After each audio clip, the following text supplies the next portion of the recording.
இன்னைக்கு நம்ம விரிவான அலசல்ல நீங்க அனுப்பி வச்ச அது எல்ஜிஎன்எஸ் டோக்கன் பத்தின சோர்ஸ் டேட்டாவை தான் பார்க்க போறோம். ஆமா. இதுல ஒரு சுவாரஸ்யமான காம்பவுண்டிங் ஸ்ட்ராட்டஜி இருக்கு. கண்டிப்பா. வெறும் 100 டோக்கன்களை ஆரம்ப முதலீடா வச்சுக்கிட்டு மாசம் எப்படி நிலையான லாபமும் பார்க்கறது, அதே நேரம் அந்த அசலையும் எப்படி வளர்க்கறது அப்படிங்கறது தான் நம்ம இப்போ டீகோட் பண்ண போறோம். இந்த டேட்டாவுடைய முக்கிய நோக்கமே பாத்தீங்கன்னா, ஒரு நிலையான வருமானம் வேணும். அதே சமயம் நம்ம முதலீடும் வளரணும். இந்த பேலன்ஸ எந்த குழப்பமும் இல்லாம ரொம்ப தெளிவா புரிஞ்சுக்கிறது தான். ஓகே, இதை கொஞ்சம் பிராக்டிக்கலா பார்ப்போம். இப்போ நீங்க ஒரு 100 எல்ஜிஎன்எஸ் டோக்கன்களை ஸ்டேக் பண்றீங்கன்னு வச்சுப்போம். சோர்ஸ் படி பாத்தீங்கன்னா ஒவ்வொரு 8 மணி நேரத்துக்கும் உங்களுக்கு 0.2% ரிவார்ட் கிடைக்குது. அதாவது ஒரு நாளைக்கு 0.6% லாபம். கரெக்ட். அப்படியே ஒரு மாசத்துக்கு கணக்கு போட்டோம்னா ஒரு 30 நாளைக்கு? ஆமா, 30 நாளைக்கு பார்க்கும்போது தோராயமா 18% வருமானம் வருது. கேட்கவே ரொம்ப நல்லா இருக்கு. ஆனா இதுல ஒரு ட்ரிக் இருக்கு. அந்த காம்பவுண்ட் லூப் அப்படிங்கிற விஷயம் இங்க தான் உள்ள வருது. எக்ஸாக்ட்லி. இந்த லூப் எப்படி வேலை செய்யுதுன்னா, இப்போ மாச முடிவுல உங்க 100 டோக்கன் முதலீடு அந்த 18% லாபத்தோட சேர்ந்து 118 டோக்கனா மாறி இருக்கும். ஆனா இங்க தான் நீங்க மொத்தத்தையும் எடுக்க போறதில்ல. எடுக்க கூடாது. அந்த 118ல 10% மட்டும்தான் நீங்க லாபமா வெளியே எடுக்கணும். அப்படின்னா ஒரு 11.8 டோக்கன்கள். ஆமா. அந்த 11.8 லாபமா எடுத்துக்கிட்டு மீதி இருக்கிற 106.2 டோக்கன்களை அப்படியே அடுத்த மாசம் முதலீடா ரீஇன்வெஸ்ட் பண்ணிடணும். சரி, இந்த சைக்கிளை ஒரு 3 மாசத்துக்கு தொடர்ந்து பண்ணினா என்ன ஆகும்? சோர்ஸ்ல கொடுத்திருக்கிற டேட்டா ரொம்பவே சுவாரஸ்யமா இருக்கு.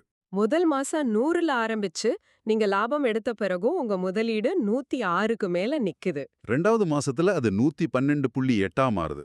அதே போல லாபத்தை எடுத்துக்கிட்டே மீதிய காம்பவுண்ட் பண்ணும்போது 3வது மாசம் முடிவுல ஒரு பெரிய மாற்றம் நடக்குது. ஆமா, உங்க கைக்கு சுமார் 37 டோக்கன்கள் சுத்தமான லாபமா வந்திருக்கும். அதே நேரத்துல உங்க ஆரம்ப முதலீடு 100ல இருந்து குறையாம 120 டோக்கனா வளர்ந்து நிக்கும்.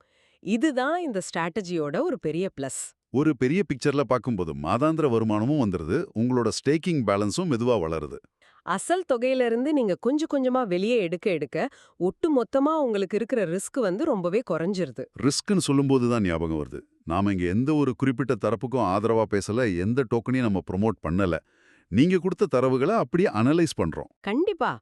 முதலீடுன்னு வரும்போது மார்க்கெட் ரிஸ்க் இருக்கதான் செய்யும். சோர்ஸ்ல கூட சில முக்கியமான எச்சரிக்கைகள் கொடுத்திருக்காங்க. ஆமா. எதிர்காலத்துல டோக்கன் விலை எப்ப வேணாலும் மாறலாம். அதே மாதிரி அந்த ரிவார்ட் விகிதமும் எதிர்காலத்துல மாத்தி அமைக்கப்படலாம் இல்லையா? உண்மைதான். இதெல்லாம் மார்க்கெட்டோட இயல்பான ரிஸ்க் அப்படிங்கறத சோர்ஸ் ரொம்ப தெளிவா சொல்லுது. நாம இதை எப்பவுமே மைண்ட்ல வச்சுக்கணும். கிடைக்கிற முழு லாபத்தையும் எடுக்காம கொஞ்சம் மட்டும் எடுத்துட்டு மீதிய காம்பவுண்ட் பண்றது ஒரு லாங் டேர்ம் பிளானுக்கு எவ்ளோ பெரிய பலனை கொடுக்கும்னு இந்த தரவுகள் ரொம்ப அழகா காட்டுது. அசல பாதுகாப்பா வளர்க்கவும் அதே சமயம் லாபத்தை என்ஜாய் பண்ணவும் இது ஒரு ரொம்ப பிராக்டிக்கலான ஸ்ட்ராட்டஜி. யோசிச்சு பாருங்க, வெறும் 3 மாசத்திலேயே 100 டோக்கன் 120 ஆகுது. கைக்கும் 37 டோக்கன் லாபமா கிடைக்குது. மார்க்கெட் இதே நிலையிலிருந்து இந்த கூட்டு வட்டி மேஜிக்கை நீங்க தொடர்ந்து பண்ணினா, ஒரு வருஷத்துக்கு தொடர்ந்து பண்ணினா உங்க 100 டோக்கன் எந்த அளவுக்கு பெரிய தொகையா மாறும்? அது ஒரு பெரிய நம்பரா தான் இருக்கும். ஒருவேளை அது 1000 டோக்கன்களை கூட தொடுமா? அந்த வாய்ப்பு ரொம்பவே சுவாரஸ்யமா இருக்கு இல்லையா? இத பத்தி நீங்களே கொஞ்சம் ஃப்ரீயா இருக்கும்போது சிந்திச்சு பாருங்க.